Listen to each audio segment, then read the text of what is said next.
잠시 쉬었으니까 다시 시작하겠습니다. 먼저 정정부터 해야 되겠네요. 앞에 스펙트럼이라고 얘기했나요? 스펙트럼이 아니라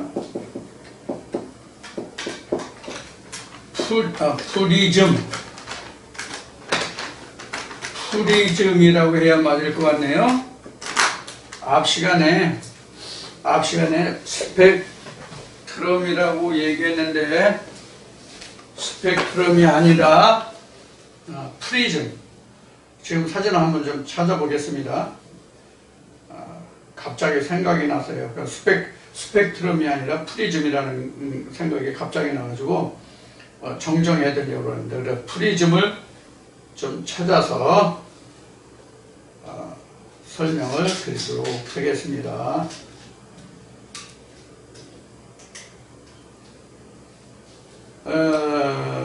프리즘.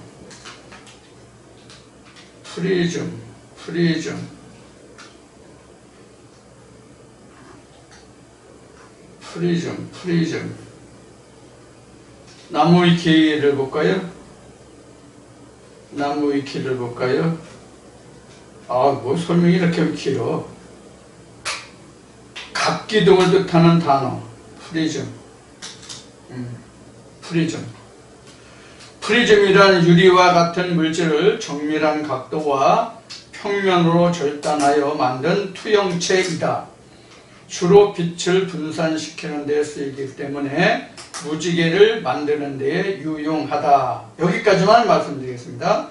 그래서 앞 시간에 프리즘을 스펙트럼이라고 했는데 스펙트럼이 틀리고 프리즘입니다. 햇빛을 반사해서 무지개를 만들어 볼 수 있는 그런 도구가 바로 프리즘이다. 스펙트럼이 아니라 프리즘이다. 스펙트럼을 정정합니다. 꼭 정정해서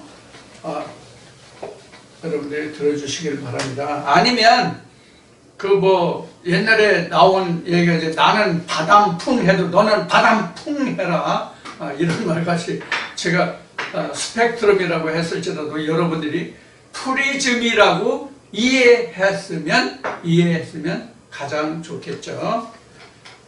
자, 그러면 앞 시간에 이어서 이 시간 다시 신령과 진정한 예배에 대한 히스토리를, 성경적인 히스토리예요. 제가 얘기하는 히스토리가 아니라 성경적인 히스토리를 다시 한번 살펴보겠습니다. 전 시간에 이어서 살펴보겠습니다. 이제 그 다음에 이제 아브라함으로 이제 넘어가는데,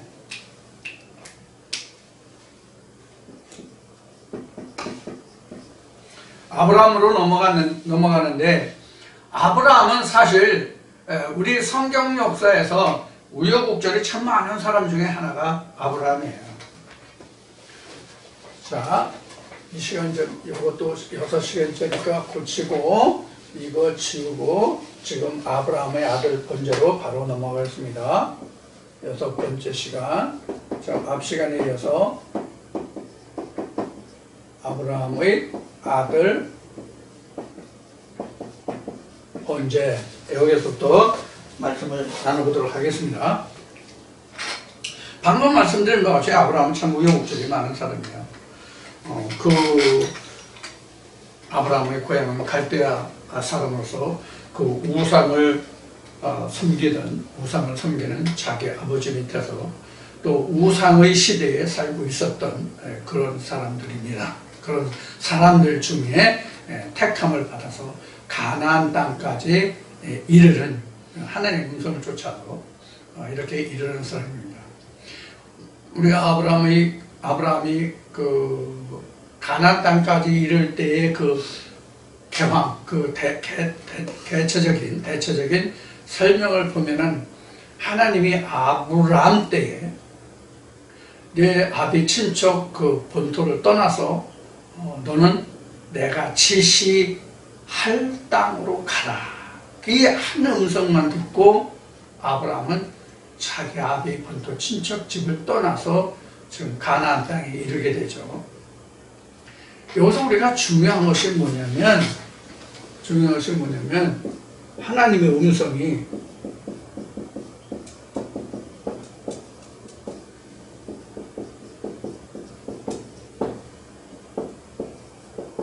이렇게 이제 지시할 땅 이런데 하나님이 어떤 지시한 땅이 아니라 지시할 땅이에요.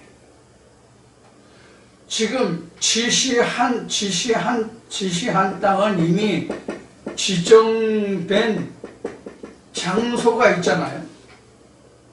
지시한 땅은 예를 들어서 제가 지금 충남 홍성에 있으니까 너는 충남 홍성으로 가라. 그러면은 지시한 땅이에요.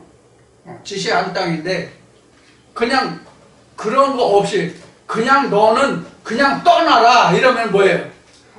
지시할 땅이에요. 그냥 지시할 땅. 그러니까 여기는 뭐예요? 미지의 세계예요. 미지의 세계 또는 미지의 세상이라고요. 그러니까 지금 노아의 경우에는 자기가 태어나서 성장했고 지금 자랐고 살고 있는 땅에서 일어난 일들이 노아의 사건이에요. 반면에 아브라함은 자기 땅을 떠나서 제3지대, 어딘지 몰라요 지금. 제3지대로 가고 있다고. 이것은 뭘 말하느냐면 우리가 지금 하나님을 찾아서 떠나는 여행은 하나님의 음성을 좇아서 내가 가고 있기는 하지만은 하나님이 지금 어디로 가라고 말씀하시는 것이 아니라 어느 땅으로 지정해서 가라고 말씀하시는 것이 아니라 무턱대고 하나님은 가라 해요. 자, 여기서 그러면 우리에게 중요한 것이 뭐냐면 정착지에 관한 문제예요. 정착지에 관한 문제라고. 왜 정착지에 관한 문제예요? 지시한 땅이 아니라 지시할 땅이기 때문에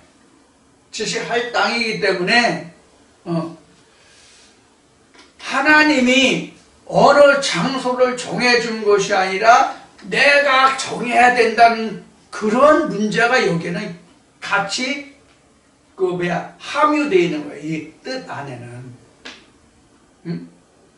지시할 땅에는 이게 예정이잖아요. 어디를 가서 정착해야 할지 아직 예정되지 않았어. 현재는 미정이야. 그러니까 앞으로 장차될 일이기 때문에 예정이다 이렇게 해요. 또 이렇게 예정이다 이렇게 얘기하면 또 조직신앙에서 또 예정론 또 이야기할 또 우려성인데 그런 예정이 아닙니다. 이거는 그러면 아브라함이지 아직은. 아브라함이 지시할 땅으로 가기 때문에 하나님이 어느 경점에 가서 지시할 땅이 될지 몰라. 우리가 현재 우리가 성경에서 나타난 것은 이것이 결국은 가나안이 됐지만 지금 마물의 땅 상수리 나무 아래 맨 먼저 정착했잖아요. 자, 그래서 지시할 땅이 결국은 지시받는 땅이 바로 가나안이 되지만 이것도 자기 대가 아니라 장차 4대야. 장차 4대야. 그래서 이 장차 4대를 가다 보니까 심지어 무슨 일이 있냐면 좀 좋은 말로 표현합시다. 마누라도 팔어. 마누라도 팔어. 무엇을 위해서? 자기 자신의 목숨을 위해서. 좀, 창세기 보면 이렇게 말씀이 나오죠. 그래서 창세기 말씀에 보면은, 이거 왔어요. 이제, 그랄 왕인가요? 그래서 이제, 자기 처를 팔어. 근데, 이 지금 아브라함에게는 사실 두 처가 있다고 갈라디아서 지금 4장에도 설명하고 있고, 뭐 그 먼저는 갈라디아서 신약에 와서 설명하고 창세기에도 이미 그 아브라함에게는 그 사라와 하갈이 있다는 것은 우리가 모르는 사람 빼놓고 다 알잖아요. 그렇죠? 아브라함에게 하갈과 사라가 있다는 것은 뭐 아는 사람 빼놓고 다 아는 사실인데,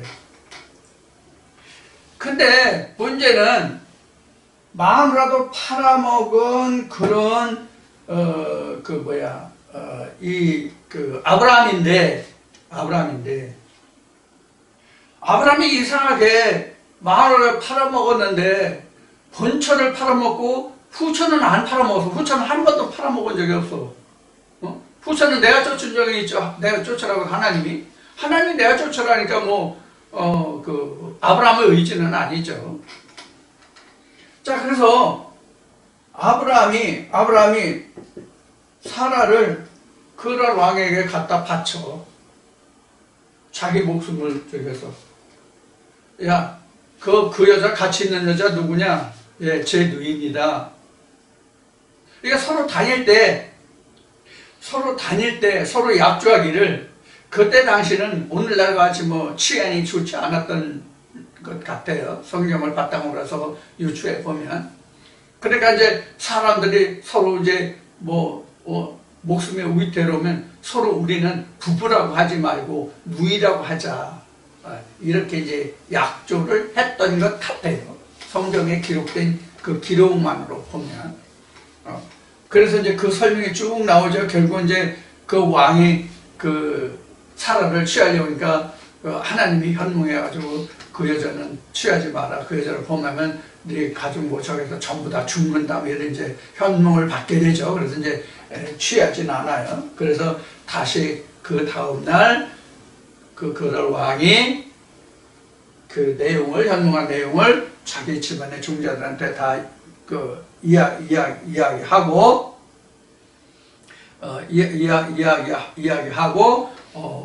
그쪽 보내죠. 이때 당시에 그날 왕인가? 아비멜렉인가? 아비멜렉 같은데. 아비멜렉 같으네.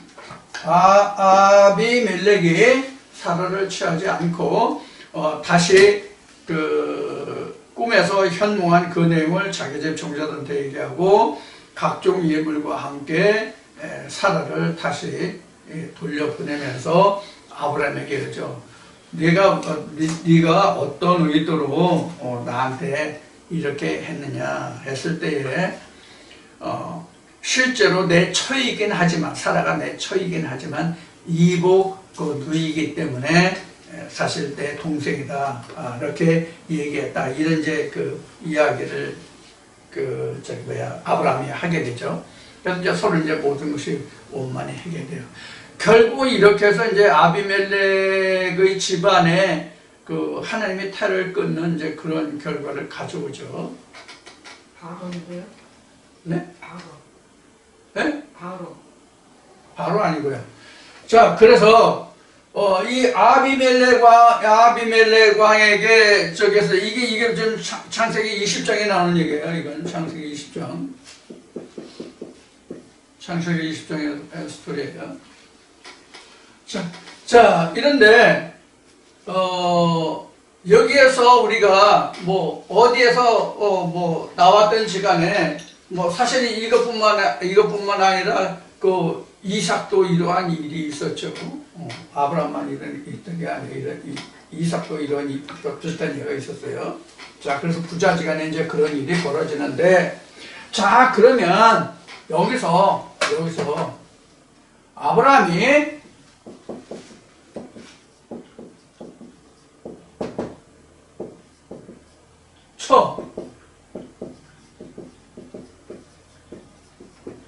사라를 내가 중에 이 사건이 뭐냐 하는 것을 우리가 좀 조명을 해보자고요.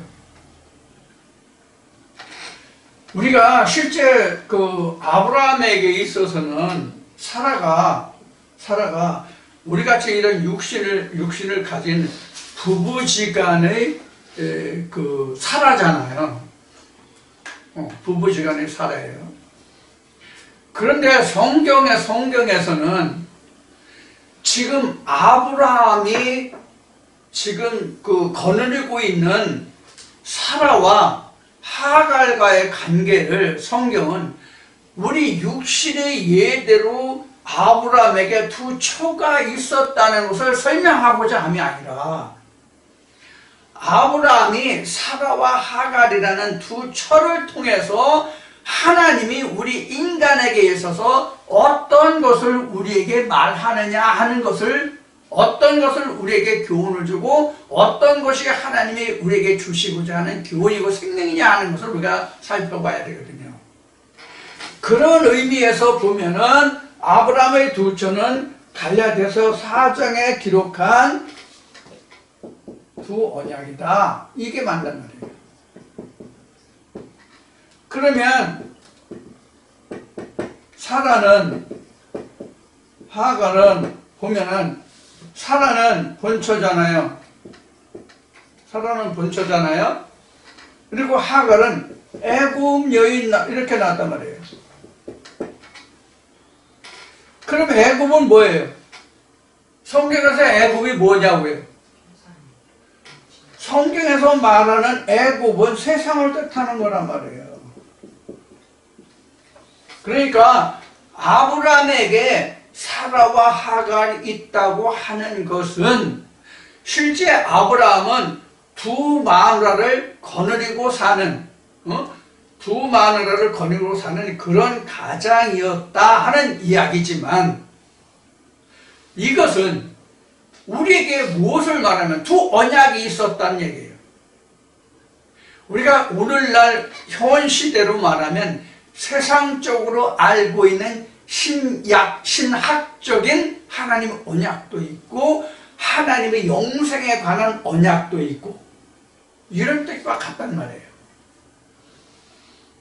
그래서 애굽은 세상이잖아요. 애굽은 세상이고 그러니까 세상적으로 얻은 마누라가 있고 하나님의 언약을 인해서 얻은 마누라가 있고 그런 뜻이라. 여기네 사라가 하나님의 언약이 아브라함 속에 있었고 그런 뜻이란 말이에요. 자, 그러면 그것을 증거할 수 있는 게 뭐냐면 여기 지금 아브라함의 아들 번제라고 그랬잖아요. 그러면 이 이삭을 하나님께 번제를 하는데 이삭이 누구에게서 나왔어요? 사라에게서 나왔잖아요.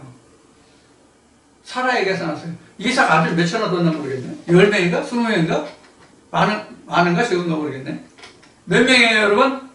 저한테 빨리 손 들고 답 좀 해주세요. 제가 하는 건 이삭뿐이 없어요. 이삭 하나뿐이 없어요. 자, 이삭 하나뿐이 없어요. 근데 하갈은 이스마엘이라는 또 아들이 있었나요? 자, 이런데 이 사라를 빼앗겼다는 이야기는 하나님께 무엇을 할 것을 얻지 못한다는 뜻이에요. 하나님께 번제로 드릴 그 씨를, 번제물을 드릴 수 없다는 여부예요. 이 사라를 빼앗기면. 언약이 없으면, 아브라함에게 하나님의 언약이 없으면 쉬운 얘기로 가나안 땅에 들어갈 수 있는 언약이 끊어지는 거라고. 하나님이 창세기 17장인가 거기에서 아브라함에게 말하기를 내가 가나안 땅을 내 후손에게 줄 텐데 내가 너로 언약을 맺지 않고 내 씨에서 나는 자로 인해서 내가 가나안 땅을 언약한다고 그렇게 말씀하시잖아, 하나님이요. 그러면 아브라함에게 있어서 이삭이 없다면 가나안 땅에 들어갈 수 있는 언약이 없는 거예요. 왜? 하나님이 그 아들, 그 씨와 이삭으로부터 난 자라야 하리라고 했으니까 그 씨가 없으니까 가나안 약간 실패해요. 그러면 아브라함에게 있어서는 사라라는 존재가 하늘보다도 더 중요한 존재야. 사실은 굉장히 귀한 존재라고, 사라가. 근데 사라를 뺏겼다? 자기 목숨을 위해서? 자, 그럼 이런 의미는 뭐냐? 실제로 자기 아내 사라를 아비멜렉에게 줬는데, 아비멜렉이 하나님의 현명에 의해서 그는 아브라함은 선지하고 그의 아내니까 너는 그를 꼼지 말라. 범람은 너를 가족이 다 죽이다. 이래가지고. 결국 이제 앞에 말씀드렸지, 아비멜렉 그 가족이 다 태를 닫았다고 성경에 기록하고 있어요. 그 씨가 없다고. 그게 바로 뭐냐면 이런 거예요. 어떤 거냐면, 우리가 하나님의 언약이라는 것이 결국 예수 그리스도잖아요. 하나님의 언약은 결국에 가서는 예수 그리스도인데, 예수 그리스도가 창세기 3장에 기록되어 있는 것 같이 보암직, 모범직, 진짜 아름다운 모습이 바로 예수 그리스도예요. 그래서 성경을 알든 모르든 간에 모든 신학자들이, 종교 지도자들이 말하는 그 말마다 무엇이 들어있냐면 하나님과 예수가 들어있어요. 그런데 어느 날 보니까 그 많은 종교 지도자들 또는 목사들 또는 목회자들, 여하튼 어떻게 부르든지 간에 좋아요. 그런 사람들 중에 정말로 흔히 우리 하는 말로, 그 사람 참 신령한 사람이야. 이런 사람이 하나 있어. 그래서 그 사람에게 그 신령한 것을, 모든 것을 다 가져갔어. 그 신령한 것을 달라가서, 아니면 그럴 아비멜렉까지 자기 권력을 힘입어서 그것을 다 뺏어갔어. 그리고 너는 이것에 대해서 일절발 하지 마. 이거 다 내 거야. 이렇게 됐다고 가정하면 돈이나 권력을 가지고 그것을 자기가 차지하려고 했다 할지라도 거기에서 씨가 나오냐고. 씨가 나오냐고. 취하긴 했지만 씨를 낼 수가 없잖아. 씨를 못 낸단 말이야. 죽었다 깨나도. 저 같은 경우에도 한 예를 들면 그 A4 용지 있잖아. 지금 우리가 쓰는 A4 용지요. A4 용지에 한 3장, 4장 분량되는 거를 제가 전에 송해할 때, 송해할 때 정리한 게 있었어요. 그 2장, 3장 가지면은 제가 일주일을 설교할 수 있는 내용이 들어가거든요. 그래서 그것을 가지고 했는데 그 원고를 좀 달라고 한 사람이 있었어요. 원고를 달라고 한 사람이 있었어. 그래서 원고 출신인데 이거 원고 가지고 이거 내용 볼 수 있겠냐 이런 얘기를 했어요. 근데 자기는 원고 내용만 보면 자기가 할 수 있겠대. 그래서 줬어. 그럼 좋아 하고 줬어. 결국 어떻게 됐을까요? 한자도 못 풀어내. 한자도 못 풀어낸다고. 결국은 이런 거예요. 그러니까 내가 알고 있는 거 다 적어서 나 줘봐. 내가 알 테니까 너는 가만히 있어. 너 그냥 있어. 너 떠들고 조금 더 죽어. 예를 들어서 이렇게 했다고 했을 때 그 사람이 그거에 대해서 하나도 모르는데 준다고 해가지고 그 사람이 거기서 어떤 씨를 낼 수 있겠냐고. 그래서 그 원고가 하나도 다치지 않고 다시 돌아오는 거예요. 응? 그 원고가 다 들어오는 거고. 쉬운 얘기로 성령을 알지 못하는 자에게 성령이 이러이러하다라고 이야기하면 그 성령을 그대로 받아서 자기가 다 할 수 있을 것 같으냐고. 못하죠? 그게 바로 아브라함이 자기 아내 사라를 아비멜렉의 집에서도 취할 수가 없었던 거예요. 취하려고 해도 취할 수가 없었던 거예요. 따지고 보면 그런 거예요. 근데 이제 실제 이제 그 성경 속에서 역사 속에서 보면 실제 사람의 몸이기 때문에 취할 수 있었겠죠. 취할 수 있었겠죠. 자, 그러면 아비멜렉이든 누구든지 간에 사라를 취했다고 합시다. 그래서 잉태했다고 합시다. 그래서 아들을 낳았다고 하자고, 아들까지 낳았다고 하자고. 그럼 그 아들이 사라가, 그 아들 이삭이 됩니까? 그 아들이 이삭이 되냐고? 안 되죠? 그러니까 아예 취하지 못하는 거예요. 취할 수가 없어요. 왜? 씨가 나올 수가 없거든. 왜 씨가 나올 수가 없어요? 전혀 수정이 안 되는 유전자를 가지고 있거든. 아비멜렉하고 아브라함하고는 전혀 씨가 다르잖아. 한쪽은 믿음이시고 한쪽은 세상이시잖아. 그러니까 아비멜렉은 겉모양이 아름다운 것만 본 거예요.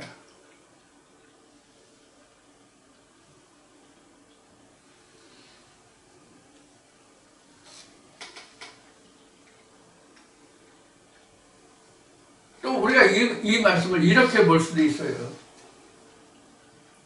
하나님의 진리 말씀이 결국은 언약 사라잖아요. 우리 오늘날 우리 보면 이 사라를 누구한테 다 줘. 그게 맞는 거잖아요. 응?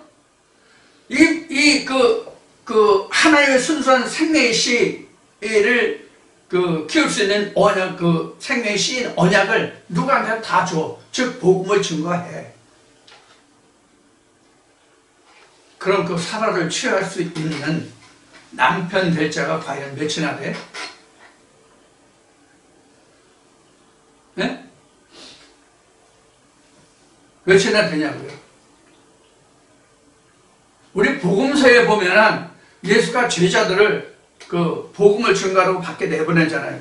우리 신학 때는 전도훈련 내보냈다 이렇게 이제 하고 일반적으로 교회도 그렇게 얘기했는데 전도를 내보내서 제자들. 그 예수가 제자들한테 뭐라고 그래요? 너희가 가서 이 말씀으로 그 집에 들어가서 문안을 빌고 그 집에 평안을 빌 때 받으면 거기에 복을 더 빌어주고 그렇지 않고 그들이 반대하고 받아들이지 않으면 어떻게 하세요? 먼지라도 털어버려라. 티끌 다 털어버려라. 복음서에 나오죠? 그 말씀들이. 응? 그럼 티끌 털어버리라면 그 복음을 털어버리라는 뜻이에요? 그 복음을 받아들이지 않던 그 사람들에 대해서 다 잊어버리고 그것을 다 포기하라는 뜻이잖아요. 잊어버려라. 근데 우리가 이제 욕심이 넘쳐가지고 내가 어떻게 하든지 간에 이 사람은 내 가족이니까, 이 사람은 내 친구니까, 이 사람은 내 뭐니까, 그래서 그 사람들에게 미련을 가지고 복음으로 어떻게 해보려고 하는 마음, 욕심, 열정, 그런 게 우리에게 있는데 안 된다. 그저 복음을 그저 이런 것이 있다라고만 말하고 스스로 자기네들이 와서 그 복음을 구할 때까지 기다리는 게 지혜예요. 사람의 힘으로는 그 어쩔 수가 없어요. 그래서 성경에는 사람의 열심과 하나님의 열심이 나오는 거예요. 사람의 열심으로는 아무것도 할 수 없어요. 그래서 성경이 이렇게 기록하고 있는 거죠.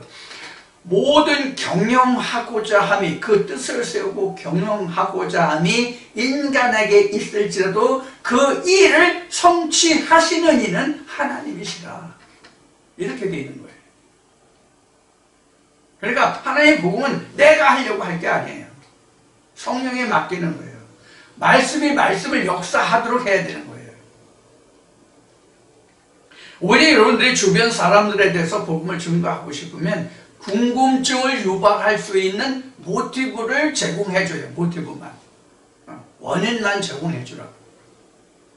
그런 것이 가장 좋습니다.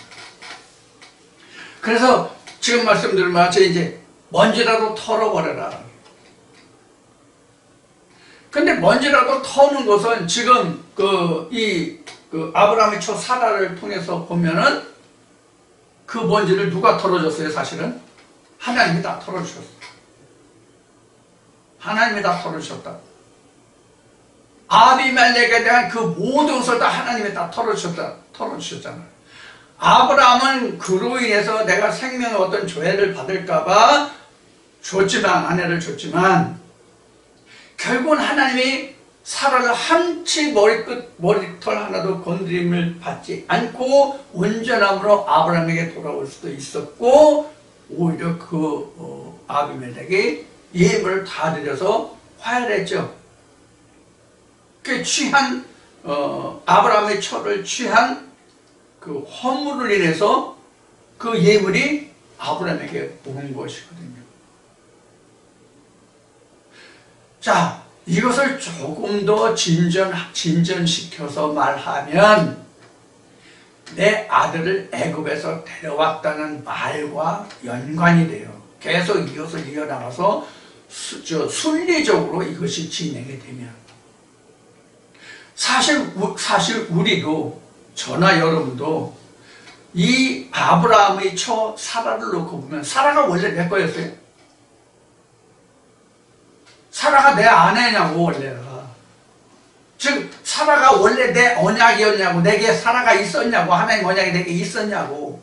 없었잖아요. 사라를 내가 받아들임으로써, 순수한 마음으로 내가 받아들임으로써 그 사라를 통해서 그 아들 이삭을 낳아서 그 이삭을 통해서 내가 하나님의 나라를 지금 침노해 가고 있는 거잖아요. 그래서 이제 좋은 쪽으로 해석하면 이렇게까지 이제 이 말씀을 우리가 풀어볼 수가 있어요. 근데 다만 우리가 자꾸 아브라함이 두 처에서 혼돈하는 것은, 왜 아브라함이 이삭을 팔아먹었을까? 좋은 말로 왜 팔아먹었을까? 말로 왜 팔아먹었을까? 이런 생각을 할 수 있지만, 이것을 영적인 분야로 놓고 보면 이런 여러 가지 다양한 각도로 우리가 사라를 생각해 볼 수 있는 면면들이 많이 있다. 여러분들은 아마 제가 말씀드리지 않은 다른 부분들도 여러분들이 나름대로 사정과 형편에 따라서 나름대로 다른 방법으로 생각해 보실 수 있는 그런 여지도 있는 부분이에요. 자, 그러면 우리가 세상적으로 봅시다. 세상적으로 내가 살고자 해서 내 마누라를 누구한테 줬어. 옛날에 뭐 노름 좋아하는 사람은 그 노름 빚으로 해서 자기 마누라까지 팔아먹었다는 얘기를 들었는데, 실제는 난 보지는 못했지만. 자, 여하튼 간에 자기 마누라를 팔았어. 그래서 다른 남자 품에 갔다가 돌아왔어. 그러면 다시 그 아내를 받아들여서 정상적인 가정을 영위할 수 있는 그런 사람이 몇이나 될까 하는 문제도 우리가 생각해 볼 수 있는 부분이에요. 그럼 성경에서는 그럼 이러한 것을 그럼 정란 안에 다 기록해요? 이보다 더 정란한 부분도 있죠. 하기는 다윗이 아들한테 쫓겨서 도망갔을 때 아들이 자기 아비 후궁들을 취한 기록도 성경에 있으니까. 그래서 많은 사람들이 그런 얘기를 한다면서요. 야, 마누라도 팔아먹고 살인도 하고 애비의 후처도 범하는 그런 글을 써놓은 게 성경이냐, 거룩한 글이냐, 하나님이냐, 이런 얘기를 하는 사람들이 있다고도 하는데, 그는 성경을 알지 못하니까 하는 말이니까 그건 그렇게 차치하고. 자, 그래서 아브라함에게 이런 일이 이제 있단 말이에요. 그래서 아브라함이 이 하나님께 그 제사를 드렸다 하는 것은, 번제를 했다는 것은 바로 뭐냐? 예배다 하는 얘기예요.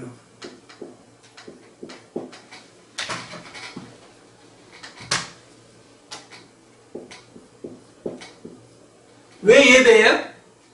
아들을 드렸기 때문에. 아들. 물론 이것이 창세기에서는 아들 대신에 그 양으로 드렸죠. 양으로 드렸어요. 그래서 여기에서 뭐 하나님이 뭐 예비하심, 준비하심, 뭐 여호와 이래 뭐 이런 얘기들을 많이 하죠. 그렇죠? 네. 그러니까 여기서 우리가 첨가해서 추가해서 말한다면 하나님은 사람 자체를 죽여서 하나님께 드리는 제사, 인신제사를 원하시는 게 아니에요. 성경에 인신제사 나오기 때문에 하는 얘기예요. 인신제사를 원하는 게 아니에요. 아브라함의 마음을 받으신 거예요.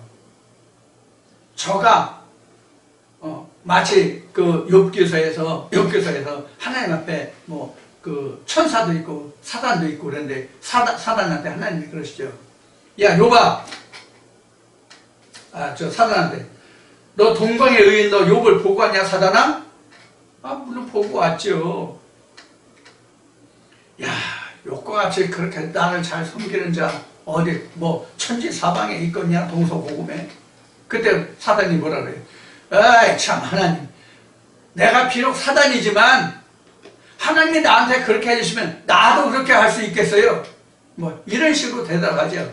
그럼 하나님 뭐라고? 아니다, 정말로 욥과 같은 자 없다. 그럼 하나님 한번 시험해 보실래요? 내가 한번 가서 시험해 볼게요. 그래, 네 마음대로 해봐. 그래서 그 목숨만은 건드리지 마라. 뭐 이런 식으로 했잖아요. 응? 성경에 그런 식으로 했잖아요. 그래서 보면 자, 그와 마찬가지로 지금 아브라함에게 있어서 그 아들을 하나님께 번제로 드리라고 했을 때 아브라함이 하나님을 얼마나 순종하고 하는지 그 마음의 됨됨이를 하나님이 보려하심이었단 말이에요. 실제로 하나님 인간의 그 인신제사를 원하신 것이 아니라. 그래서 말라기서에 기록된 바와 같이 그 너희가 수양 그 짐승을 내게 드리는 것은 살인하는 것과 같다 이렇게 말한 것이 바로 그런 부분이에요. 왜? 물질은 드려도 그들이 마음은 하나님께 없기 때문에 한 얘기란 말이에요.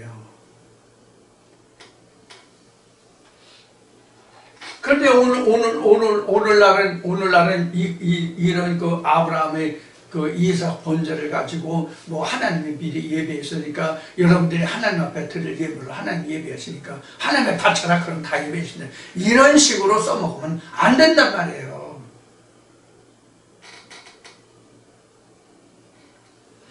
여기서 이삭과 양은 똑같은 번제물이에요. 동등한 위치예요. 동등한 위치예요. 그런데 하나님은 이런 제사를 원하시는 것이 아니라 하나님이 예배하신 양, 즉 뭐예요 이게? 예수, 하나님의 아들의 제사를 받으신다. 이것이 바로 신령과 진정의 예배의 표본을 우리에게 보여주신 거란 말이에요. 이미 아브라함 때.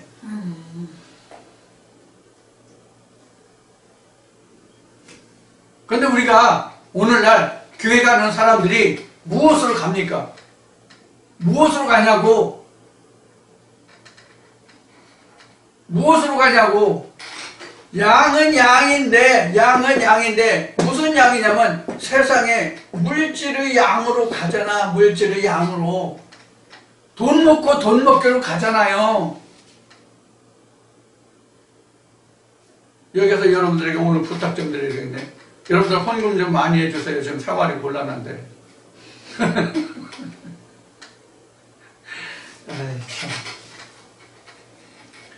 추워서 지금 발 시렵다고요. 지금 기름이 모자라가지고 난방비가 모자라서.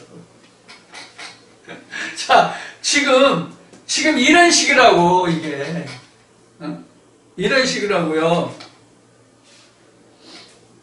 그러면 이게 물질을 양을 삼아서 드리는 이게 예배냐고요. 이건 예배가 아니라 이건 제사라고 그랬죠?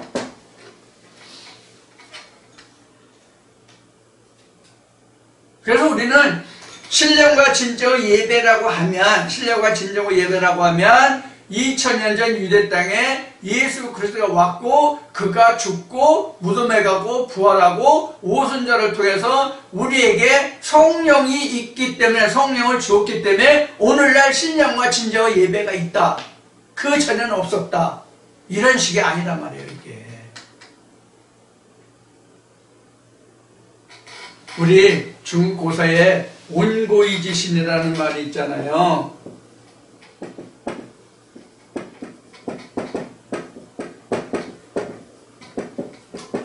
온고이지신이라는 말이 있는데 옛것이 있기 때문에 새로운 것이 있단 말이에요. 옛것이 없이는 새 것이 없어요.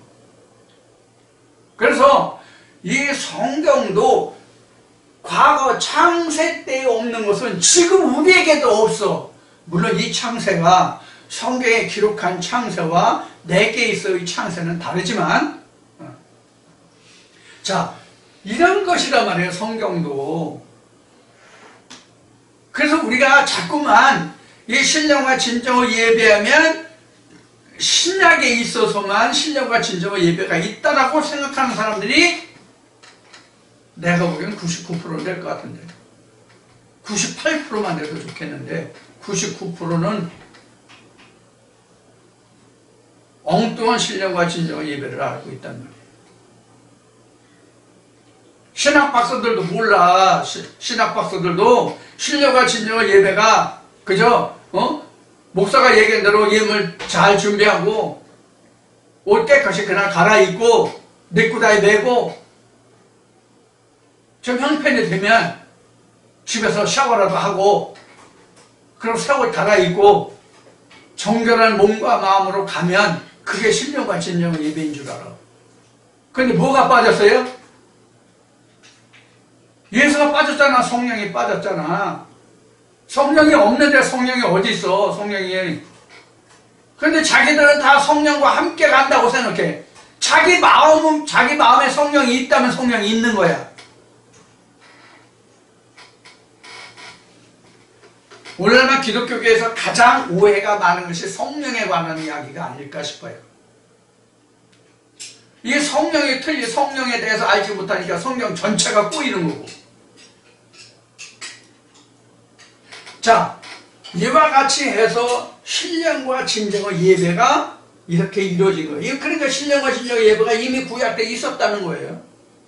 이미 구약에 있었다고. 신약에 와서 방금 얘기했고 앞 시간에도 얘기했듯이 예수가 있었기 때문에 신령과 진정의 예배가 있은 게 아니란 말이에요. 그래서 오늘 첫 시간 시작한 데모두에 말씀드렸듯이 하나님의 신령과 진정의 예배를 인해서 그 신령과 진정의 예배를 위해서 하나님이 일을 시작한 것이 무엇이다? 천지창조다. 그러니까 천지창조된 사람이 하나님께 나아가는 그 모습이 신령과 진정의 예배요. 그거를 영어로는 워십이라고 하고 그걸 우리가 예배라고 얘기하는 거예요. 예배는 예물이 필요 없어요. 예배는 예물 없어요.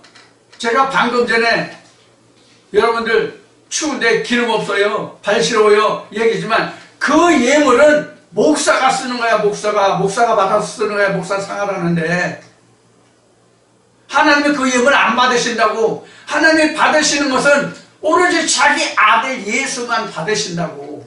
그게 신령과 진정의 예배예요. 그렇게 드리는 사람을 하나님이 기뻐하시고 받으시고 찾으신다는 뜻이고.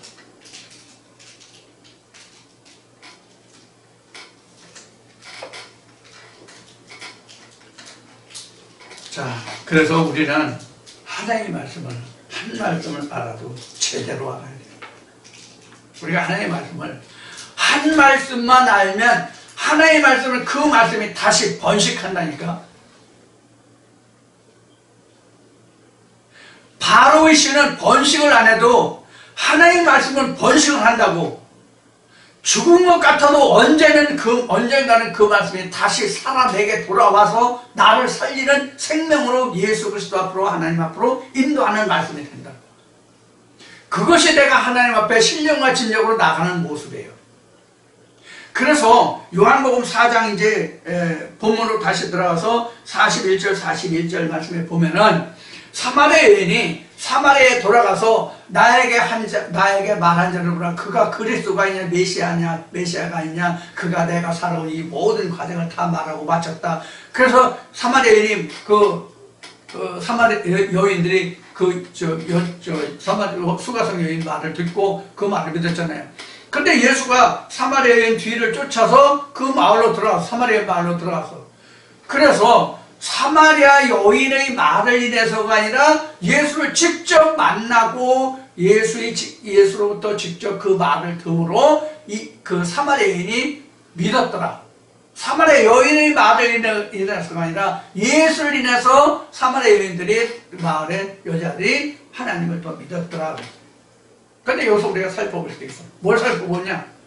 사마리아에는 왜 남자들이 하나도 없냐? 좀 좋은 말로 얘기하면 사마리아에는 에페네들만 살아? 네? 고급 용어로 얘기하면 사마리아에는 남자놈들은 없고 에페네들만 사냐고. 왜 사마리아 여인들이 믿었다는 거야? 왜? 사마리아 여인들만 믿었대. 그럼 남자들은 하나도 없었나? 아니면 남자들이 있어도 안 믿었나? 남자들이 있었는데도 안 믿어가지고 성경에 기록이 안 됐을까? 답이 뭔지 아시죠? 네. 사마리아 동네는 우리가 세상적인 의학적인 성별로는 남자 여자가 구별이 있을지라도 하나님 안에서 모든 인간이 다 여자라서 다 사마리아 여인네라고 한 거예요. 그러니까 앵두나무 우물가에 물 들어온 여자도 여자라고 되어 있지만 남자일 수도 있다고. 실제 우리 어렸을 때 동네 우물에 물 길러 다닐 때 여자들이 물 길러 오는 사람들도 있지만 남자들이 물 많이 길어다 줬어요. 남자들이 물을 많이 길어다가 집에 부엌에 한쪽에 묻어는 큰 물두멍에 물을 부어줬다고. 자기 마누라 고생 안 시키려고. 나같이 마을을 살아가는 사람.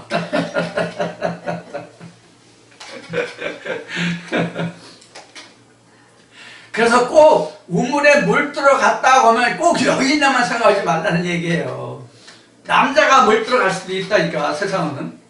실제 우리나라 우리도 서울만 해도 60년대는요 산동네 이런데 그 웬만한 변들은요 수도가 집집마다 없어요. 공동수도가 있어가지고 거기 아침마다 줄 서가지고 물통 물찌개 지구에 물통 2개씩 들고 물 들어 남자들이 다 다녔어요.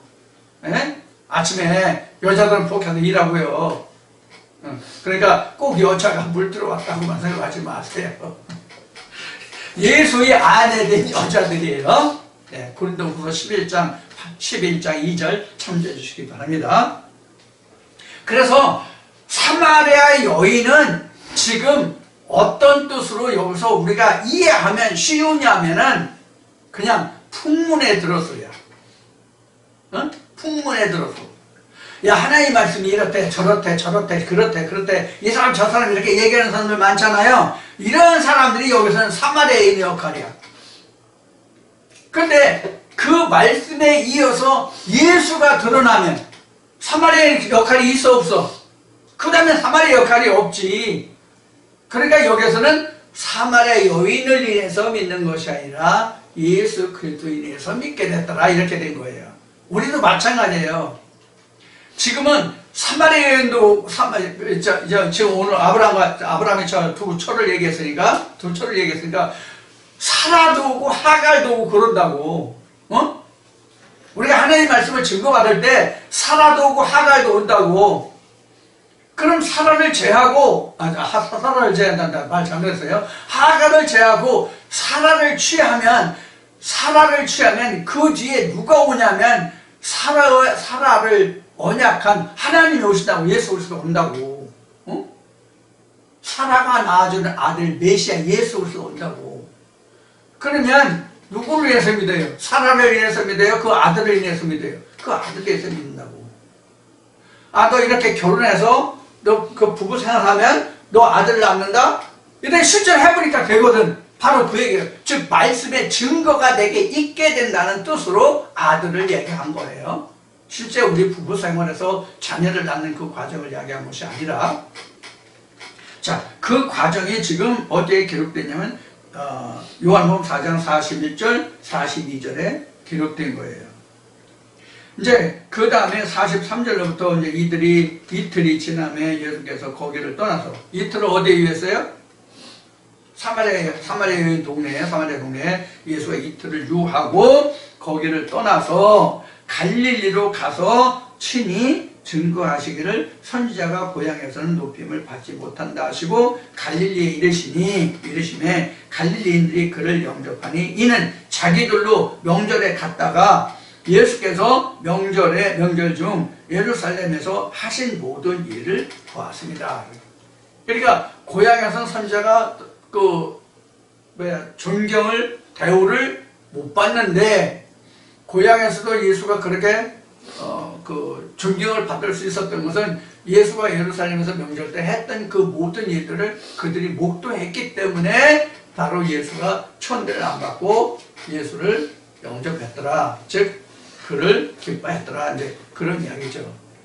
자, 그래서 우리가 가장 어렵고 힘든 것이 뭐냐면 손자병법에서는 지피지기면 백전불태라 이랬지만 하나님 말씀 안에서는 서로가 서로를 아는 그런 관계에서는 하나님 말씀이 높임을 존경을 받기가 힘들어요. 그놈이 어떻게 자랐고 어떤 성격이고 배경은 어떻고 부모 형제는 어떻고 다 알기 때문에 그 사람을 그때 당시에 그런 형편과 사정으로 평가하고 생각하지 전혀 새로운 면으로 보고 평가하려는 그런 시야가 인간은 없다고. 거의 없다고. 나부터도. 저거 이러던 놈인데 지금 저거 뭐라고? 미꾸라지 용됐네? 개천에 용났네? 뭐 한다고? 걔 뭐 한다고? 야, 웃기지 마라. 뭐 이런 식이 될 수 있다는 얘기예요, 지금. 그런 류의 기록이 지금 요한복음 43절에서 45절까지 기록된 얘기예요. 이와 같이 우리가 하나님의 복음이 가까운 사람에게는, 아는 사람에게는 증거하기가 쉬울 것 같고 간단할 것 같지만 오히려 더 어려울 수도 있다. 이런 면을 우리가 이런 말씀에서 좀 엿볼 수 있어요. 이런 말씀을 이런 데서 우리가 지혜를 얻을 수 있어요. 자, 그래서 결국은 우리가 하나님의 복음을 증거하고 하나님을 전파하는 데 있어서는 세월을 아끼고 예수가 말한 대로 뱀같이 지혜로워야 할 필요가 이래서 있는 거예요. 그렇지 않으면 내 사람만 그냥 계속 지금 팔아먹는 거가 된다니까. 사람만 계속 팔아먹는 거가 돼. 상대방에서는 품지도 않는데, 응? 자, 이러한 것들을 우리가 좀 생각해서 우리가 말씀을 지혜롭게 할 필요가 있습니다. 오늘도 이제 2시간에 걸쳐서 신령과 진정의 예배를 성경적인 그 기록의 바탕으로 해서 우리가 돌아봤고, 또 이제 본문으로 돌아와서 45절 말씀까지를 살펴봤습니다.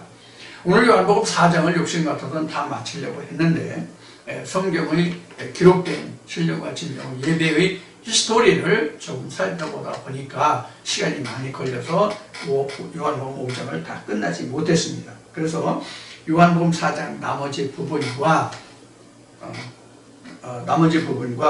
그 이후는 다음 주부터 여러분들과 말씀을 나누기로 하겠습니다.